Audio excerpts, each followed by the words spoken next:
Welcome back. It's time now for Media Watch. James Creedon is ready and waiting with another story that's going to bite us. Now, We'll Twitter. see.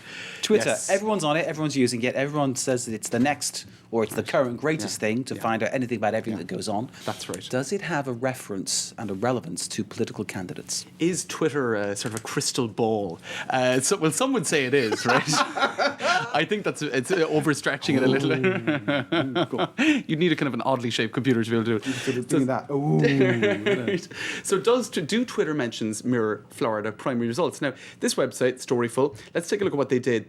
They went into Twitter and they set up these filters, which you're able to do.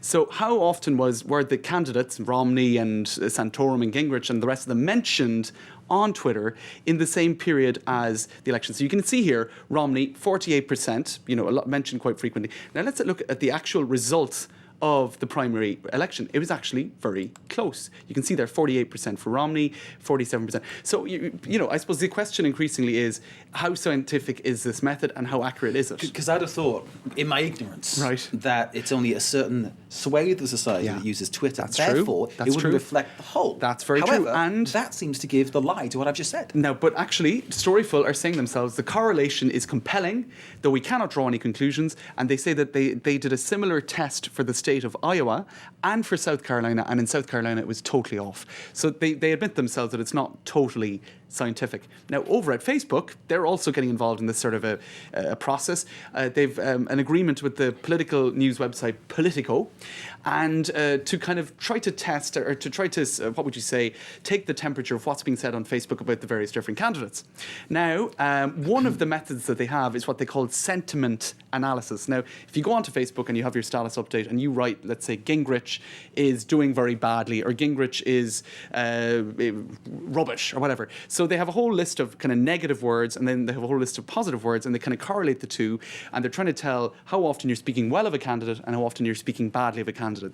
They call it sentiment analysis. Now, over at this website here, Tech President, they're saying this is completely bogus. Trying to kind of draw conclusions from this kind of stuff is just bad science, basically. And they give the example of, let's say you are, what if you're being sarcastic, right? I'm so happy that Newt Gingrich is staying in the race. Well, maybe you're saying that because you don't like the guy, or maybe you're saying that because you're a Democrat and you think that Newt Gingrich is going to be really bad for the Republicans. So do you see what I'm saying? It's not always reliable. It's one of these things you can't win and you can't lose. It's kind of a very strange way to look at it. And I suppose the ultimate solution is the ballot box and, of course, good old-fashioned in-your-face campaigning. Right, exactly. We come back to that old thing about doing things the way we always used to. Old-fashioned. Well, speaking of the opinion polls, they're pretty big today. Figaro here. Yeah. Front page opinion poll. Sarkozy's strengths over Hollande, right? So it's interesting to look at the old-fashioned opinion poll. Now, Le Figaro is quite a right-wing paper. Yeah, it's fair to say. Now, let's go on the computer because we have a close-up of the results of that, if you want to have a look. Thanks, man. So what they have here up top is they have a whole series of categories, right? So what they said is that for security issues, for immigration issues, Sarkozy is a stronger candidate. Now, when it came down to issues such as who is in a better position to unite the French, actually, Hollande did a lot better. But look where they put the result for that. It's at the very, very bottom of the poll. Rassemblez les Français. That's the very one at the bottom of the pile there, isn't it? Right at the bottom down there. That's right. Now, actually, Hollande did very well on that score, but they chose in this poll to reflect it in I suppose they distorted it. Now, if it was Libération, a left-wing newspaper, they could have put their headline using that, François Hollande in a stronger position to unite the French people. So I suppose polls, even though they're more scientifically conducted, there's a sort of a social science methodology behind it all, you can still, I suppose, distort the results with this sort of and of course, what happens is they're reporting it for their own political standpoint as well, aren't they? I mean, That's clearly right. A lot of Figaro readers will be interested in who is going to struggle greatest against clandestine immigration or illegal immigration, which is something that's high on the agenda, and they say Sarkozy's the man for that. So clearly, Figaro has a market, and Libération, the left-wing paper, has a market, and that's what they search to exploit. Yeah, they're going to spin the results whatever the way they want. Now, one other thing that was interesting in the last week or so. The CEO of Twitter recently said 2012 will be a Twitter election. He was speaking about US politics. So his point of view is that it's of such importance now for politicians that it could actually determine the outcome.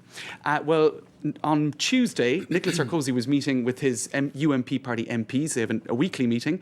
And it looks pretty clear. If we take a look online here, Chantal Giuano, she's a UMP party MP, she tweeted during that meeting 27 times.